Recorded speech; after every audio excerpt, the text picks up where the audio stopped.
Japan ने आखिर ऐसा क्या किया जिसकी वजह से चाइना में हाई अलर्ट आ गया है। जापान के वॉरशिप घुस गए ताइवान स्ट्रेट में और इससे स्थिति इतनी खराब हो गई कि चाइना ने रेड अलर्ट जारी कर दिया। आखिर क्या है ये कहानी और क्यों जापान ने पहली बार जो उनकी डिफेंस फोर्सेस है वो पहली बार ताइवान स्ट्रेट में एंटर हुई है। कहाँ है ये ताइवान स्ट्रेट, क्या इसकी रेलेवेंस है और क्यों जापान का ये कदम एक बहुत बड़ा कदम देखा जा रहा है जिसको लेकर अभी तक जापान के जो प्रधानमंत्री हैं उन्होंने इससे पहले इस कदम को उठाने से मना किया था, लेकिन अब वो भी बोल गए कि भाई हमारी डिफेंस फोर्सेस ताइवान स्ट्रेट में जाएगी और वो गई। और उसके बाद से चाइना में है रेड अलर्ट की सिचुएशन।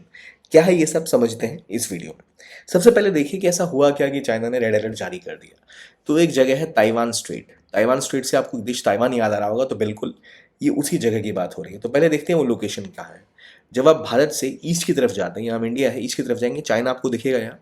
चाइना का जो कोस्ट है यहाँ पर साउथ चाइना सी से ठीक ऊपर एक छोटा सा आइलैंड आप देखते हो, ये है ताइवान। ताइवान अभी एक अलग राज्य है जिसके ऊपर चाइना अपना दबदबा जमाता है, कहता ही हमारा देश है, कभी कब्जा करेंगे, लेकिन अभी तक ये ताइवान इंडिपेंडेंट कंट्री की तरह से है। ये जो इलाका है ये कहलाता है ताइवान स्ट्रेट। और अंतर्राष्ट्रीय नियमों के हिसाब से किसी भी देश के जो टेरिटोरियल वाटर्स होते हैं, यानी जो समुद्र का किनारा है ना आपकी बाउंड्री से कितने दूर तक आपका कहा जाएगा, तो वो 12 नॉटिकल माइल्स तक ही कहा जाता है कि आपका है। उसके बाद का इलाका आपका नहीं कहा जाता, वो इंटरनेशनल वाटर्स में गिना जाता है। यानी बाकी देश चाहें तो वहां से शिप्स को लेकर नेविगेट कर सकते हैं। और यहाँ पर है हमारा जापान, ये तो आपको दिख ही रहा है। ऊपर रशिया है, ठीक है। अब जापान, ताइवान, चाइना, ये चाइना कहता है हमारा देश है और ये पानी पूरा का पूरा हमारा ही इलाका है। असल में चाइना तो पूरा का पूरा साउथ चाइना से ही कहता है हमारा है, तो यहाँ से कोई शिप मत गुजारो, लेकिन कोई सुनता नहीं है। खासतौर पे यूएसए, ऑस्ट्रेलिया, न्यूजीलैंड ऐसे देश जो है यहाँ से अपने शिप्स लेके जाते हैं और इसको कहते हैं कि फ्रीडम ऑफ नेविगेशन सबके पास होती है इंटरनेशनल वाटर्स में, इसलिए यहाँ से शिप्स लेके जाने चाहिए। लेकिन जापान अभी तक ऐसा नहीं करता था। जापान ने 1954 के बाद से ही कभी इस स्ट्रेट में मूवमेंट नहीं दिखाई। इवन जब टाइफून आया था रिसेंटली तो उनके शिप्स बाहर खड़े थे लेकिन अंदर एंटर नहीं किए। वो ये मानते हैं कि अगर वो यहाँ आते हैं तो हो सकता है चाइना को ऐसा लगे कि जापान हमारे ऊपर हमला करने की कोशिश कर रहा है, और इसलिए चाइना को गुस्सा न चढ़े, इसलिए जापान इसके बारे में शांत था। और जो उनके अभी प्राइम मिनिस्टर किशिदा, उन्होंने भी जब इलेक्शन वो जीत के आए थे, इनके पिछले प्राइम मिनिस्टर की मौत के बाद इनका असैसिनेशन हुआ था, जो भारत के काफ़ी करीबी दोस्त कहे जाते थे जापान के पिछले प्राइम मिनिस्टर, उनके बाद जब ये चुनाव जीत कर आते हैं तो इनसे भी बोला गया तो पहले ये बिल्कुल इसके पक्ष में नहीं थे। तो अभी किशिदा ने ये कहा है कि प्राइम मिनिस्टर किशिदा ने कहा है कि यहाँ से शिप्स को ले जाना ज़रूरी है डिफेंस फोर्सेस को, क्योंकि इससे कुछ दिनों पहले ही जापान की एयरफोर्स ने ये देखा कि जो कुछ चाइनीज एयरफोर्स के शिप्स हैं, जो एयरक्राफ्ट्स हैं, वो चाइनीज टेरिटरी के ऊपर से उड़ के गए। इसका मतलब जब चाइना के एयरफोर्स ने जापानीज एयर जो फील्ड है, एयर स्पेस जो है उनका, उसको इन्वेड किया। और हाल में ही रशिया के पायलट्स ने भी, रशिया के जो जेट्स हैं वो भी जापान की टेरिटरी के ऊपर से गुजरे। इसका मतलब सीधा सीधा जापान की सोवरेनिटी को खतरा। तो इसी को देखते हुए जापान ने बोला कि नहीं, बहुत हो गया, अब हम भी यहाँ से क्रॉस करेंगे और देखते हैं क्या होगा। और उनका एक डिस्ट्रॉयर MSDF यहाँ से गुजरा जिसका नाम था GS साजानामी। तो ऑलरेडी एक तो इनका ये MSDF यहाँ से डिस्ट्रॉयर गुजरा, और दूसरा रिसेंटली इस जगह पर एक जॉइंट मिलिट्री एक्सरसाइज हो रही है जहाँ पर ऑस्ट्रेलिया, न्यूजीलैंड पहले से बैठे हुए हैं। तो ये होना बहुत ही खतरनाक काम है चाइना के लिए। अब चाइना को ये लग सकता है कि भाई देखो, ऑस्ट्रेलिया, अमेरिका, जापान, ये सारे साथ खड़े हो गए, हमारे इलाके में घुसते जा रहे हैं। इससे पहले चाइना ने जिस इलाके में एंटर की थी वो जैंगो आइलैंड कहलाता है चाइना में, जहां पर चाइना ने अपने एयर फोर्स के जो उनके जहाज थे, हवाई जहाज वहां से गुजरे, फाइटर जेट्स वहां से गुजरे, जो जापानीज एयर स्पेस में था। तो इसको लेकर जापान ने विरोध दर्ज कराया था। तो उसके बाद अब जापान एंटर कर गया है चाइना के इस सो कॉल्ड क्लेम्ड इलाके पे, जिसको दुनिया मानती नहीं लेकिन चाइना मानता है। तो इसलिए जापान ने अपने जो इंपॉर्टेंट डिस्ट्रॉयर्स हैं, नेवल डिस्ट्रॉयर्स, वहां से ले जाने दिए। अब देखिए कहानी ये है क्या। देखिए 1954 के बाद से ये पहली बार ऐसा हुआ है। तो क्यों जापान को ऐसा लग रहा है कि उन्हें कदम उठाना पड़ेगा। देखिए ताइवान स्ट्रेट जो है वो चाइना के लिए बहुत सेंसिटिव, और अगर आप ताइवान की सेंसिटिविटी को देखें, ताइवान स्ट्रेट की सेंसिटिविटी को देखें, तो ये कई कारणों से ताइवान स्ट्रेट काफ़ी ज़्यादा महत्वपूर्ण है चाइना के लिए। क्यों महत्वपूर्ण है, देखिए चाइना का ये कहना है कि ये ताइवान जो देश है ये भी असल में हमारा ही है, ये हमारा ही पार्ट है। तो अगर ये ताइवान अगर चाइना का पार्ट है तो ये पूरा इलाका चाइना का हो जाता है।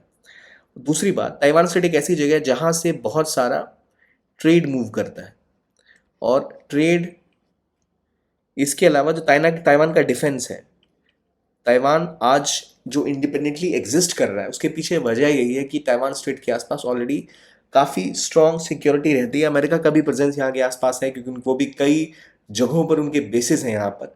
तो ताइवान को सिक्योर रखने के लिए ताइवान स्ट्रेट को सिक्योर रखना बहुत ज़रूरी है। अब अगर जापान जैसी स्ट्रांग नेवी यहाँ से गुजरना स्टार्ट करेगी, अभी तक जापान ने अपनी फोर्सेस को ऐसे बिल्ड नहीं किया जितना वो कर सकते हैं, पीस को फॉलो किया, उनके कॉन्स्टिट्यूशन में पीस क्लॉज था, अब वो हट चुका है, अब डिफेंस के ऊपर फोकस कर रहे हैं वो, क्योंकि उन्हें लग रहा है कि अमेरिका के भरोसे बैठ नहीं सकते और चाइना बहुत ज़्यादा अपना दबदबा बढ़ा रहा है। तो जापान अब खुलकर सामने आ रहा है कि भाई देखो ये काम करोगे तो ऐसा नहीं कि हम खाली छोड़ देंगे। तो उन्होंने भी यहाँ से अपने जो डिस्ट्रॉय शिप्स निकाले, तो एक तरह से एक सिग्नल था चाइना को कि देखो हम भी अब चुप नहीं बैठेंगे। और जैसे ये हुआ, जो जापान को डर हुआ था कि चाइना को शायद लगे कि ये एक एग्रेसिव मूव है, उनको ऐसा लगा और वो भी रेड अलर्ट में चले गए। लेकिन इसका मतलब ये नहीं कि यहाँ जंग हो जाएगी, लेकिन ये एक बहुत बड़ा स्टेप है जो जापान ने लिया है। अब असल में ताइवान स्ट्रेट की जब मैं बात करूँ ना, इसकी चौड़ाई बहुत ज़्यादा नहीं है, 130 किलोमीटर वाइड है मात्र। जो इसका नैरोएस्ट पॉइंट है वो केवल 130 किलोमीटर वाइड है। तो यानी इसको ब्लॉक करना बहुत आसान हो सकता है किसी भी नेवी के लिए। 4 शिप्स अगर खड़े कर दिए जाए, फाइटर शिप्स, तो उसको आराम से आप रोक सकते हो, यहाँ पे ब्लॉक कर सकते हो। इसलिए ये एक काफ़ी सिक्योरिटी पैराडाइम के हिसाब से चाइना के लिए सर का दर्द बन सकता है। और ऑलरेडी अमेरिका यहाँ पर अपने आप को पुश करता ही जा रहा है। तो इसीलिए यहाँ एक तो पहले ये इंटरनेशनल वाटर्स है, इस पे फर्दर प्रूफ होता है कि जापान भी जा रहा है, ऑस्ट्रेलिया जा रहा है, अमेरिका जा रहा है। तो चाइना का जो क्लेम है वो कम हो जाएगा। और प्लस चाइना जापान का जो विवाद है वो आपको और बढ़ता हुआ दिख रहा है। तो ये स्टेप जो है ये जापान ने इसलिए भी लिया क्योंकि जापान को ऐसा लग रहा था कि उसकी सिक्योरिटी को लगातार अब खतरा बढ़ता ही जा रहा है। जैसे मैंने बोला, पहले चाइनीज जो एयरक्राफ्ट थे, जो जापान के एयरक्राफ्ट जो एयर स्पेस में घुसे थे, वो जैंगो जो उनका आइलैंड है वहाँ एंटर हुए थे। ये नागासाकी के आसपास है। नागासाकी का नाम तो आपको याद ही होगा, हिरोशिमा नागासाकी, जहाँ पर एटम बम गिरा गए थे। नागासाकी के पास जो जैंगो आइलैंड है वहाँ पर एंट्री हुई थी, जो चाइनीज फाइटर जेट्स थे वहाँ से गुजरे थे। और कुछ समय बाद उसके रशिया ने भी इनकी एयर स्पेस को वायलेट किया और ये रूबन आइलैंड से गुजरे, जो होकाइडो का जो इंपॉर्टेंट आइलैंड है उसके एयर स्पेस से गुजरे रशियन जेट्स। तो रशियन जेट्स और चाइनीज जेट्स का गुजरना और उसके बाद लगातार इनके ऊपर दबाव बनना दिखाता है कि अब जापान भी थक चुका है। उसने कहा कि भाई हम भी अब खुल के मैदान में आ रहे हैं, और वो भी एंटर कर गए हैं उस मोड में जहां वो अपनी डिफेंस फोर्सेस को और स्ट्रांगली बिल्ड करेंगे। इसके लिए भारत का इनके साथ आना भी ज़रूरी है, क्योंकि इसका मतलब यह है कि भारत और जापान के इंटरेस्ट शेयर्ड इंटरेस्ट बन गए हैं। यानी जापान भी वही चाहता है जो भारत चाहता है। हालांकि हम पहले भी ऐसा चाहते थे, लेकिन जापान थोड़ा डरता था कि सीधा सीधा चाइना से लड़ाई में ना आना पड़े उसे, क्योंकि डिस्प्यूट तो है। अब देखिए, चाइना और जापान का इतिहास भारत चाइना के इतिहास से बिल्कुल अलग है।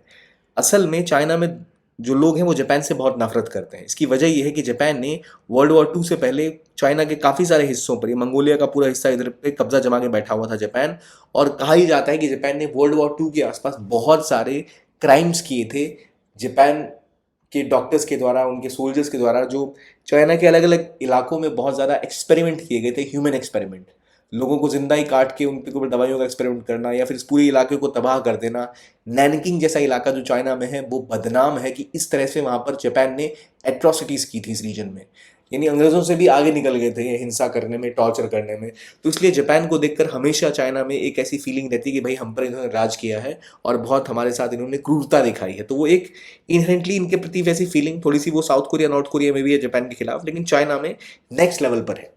और अब जब चाइना स्ट्रांग होता जा रहा था तो लगातार सबसे पहले यही चाह रहा था कि जापान की जो डोमिनेंस है इस रीजन में वो खत्म की जाए। और जापान ने हालांकि खुद ही अपने आप को डिफेंस वाइज तो लिमिट कर लिया था, लेकिन इकोनॉमिकली बहुत बड़ी पावर थी एशिया की जापान। तो इसलिए चाहे एशिया का कोई भी आप संगठन उठा लो, एशियन डेवलपमेंट बैंक की आप बात कर लो, या फिर इवन हम IMF की बात कर लो, ग्लोबल इंस्टीट्यूशन लेवल पर भी जापान के पास बहुत पैसा है। तो अब उसकी जगह पे चाइना एक बड़ी इकॉनमी बन गई, चाइना एक बेहतर इकॉनमी बन गई, चाइना के पास बड़े बड़े शिप्स आ गए, बड़े एयरक्राफ्ट आ गए, उनकी मिलिट्री काफ़ी लेवल पे बढ़ चुकी है। So now China is trying to exert pressure on Japan. Japan पे जैसा जैसा दबाव बना रहे हैं, उसके बाद ये होना ही था कि कभी ना कभी जापान भी कोशिश करेगा कि भाई बहुत हो गया, वो समय लगता है, अब आ गया।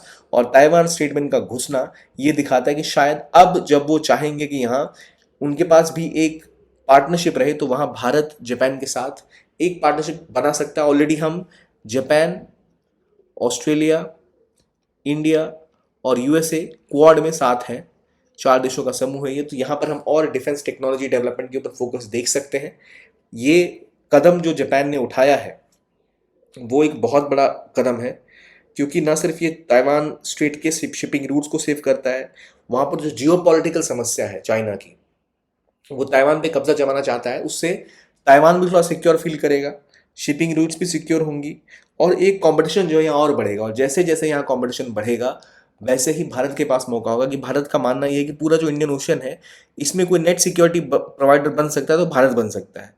तो इंडियन ओशन तो यहाँ खत्म हो जाता है, ये तो पैसिफिक ओशन का पार्ट है, लेकिन इंडो पैसिफिक पे फोकस करते हुए, यानी इंडियन ओशन और पैसिफिक ओशन पर फोकस करते हुए ही भारत और अमेरिका, ऑस्ट्रेलिया, जापान ने क्वाड बनाया है, जो इस रीजन के सिक्योरिटी, यहाँ की ट्रेड, मैरीटाइम सिक्योरिटी की बात हो गई, उस पर फोकस करता है। तो वो एक बड़ा कदम है जहाँ भारत भी अब शायद जापान के साथ और डेवलपमेंट करेगा, शायद और स्ट्रैटेजिक सिक्योरिटी पार्टनरशिप हम आगे भविष्य में होते हुए देख सकते हैं। इसके अलावा ऑलरेडी यहाँ पर जापान ने freedom of navigation exercise start कर दी, जिसमें मैंने पहले बताया ऑस्ट्रेलिया, यूएसए वगैरह वगैरह के साथ।